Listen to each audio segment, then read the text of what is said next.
1950 সালে 26শে জানুয়ারি আমাদের ভারতের সংবিধান কার্যকরী হয়। এই সংবিধান কার্যকরের মধ্য দিয়ে আমাদের ভারতের প্রতিটি মানুষকে অবগত করেছে যে আমরা সবাই সংবিধানকে মেনে চলব এবং সংবিধানের যা কর্তব্য সেটা আমরা পালন করব। এই দিনটি শুধুমাত্র দিন নয়, এটা আমাদের বিশাল দায়িত্বভার। আমাদের ভারতের স্বাধীনতা রক্ষার ক্ষেত্রে আজ যে আমরা মনের মধ্যে বৈপ্লবিক আদর্শ, দেশের প্রতি চেতনা, দেশের প্রতি প্রেম, সব কিছু আমরা কি করব, অবগত করব। আজকের শিশু ভবিষ্যতের নাগরিক, সুতরাং আমাদের সবাইকে, বিশেষ করে যারা ছাত্রছাত্রী আছে আমার তাদের প্রতি আমার বিশেষ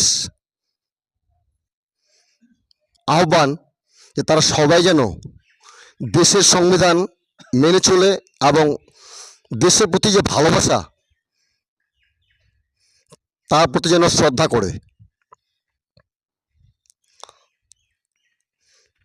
যাই হোক, এই বলে আমি আমার ছোট্ট বক্তব্য শেষ করছি।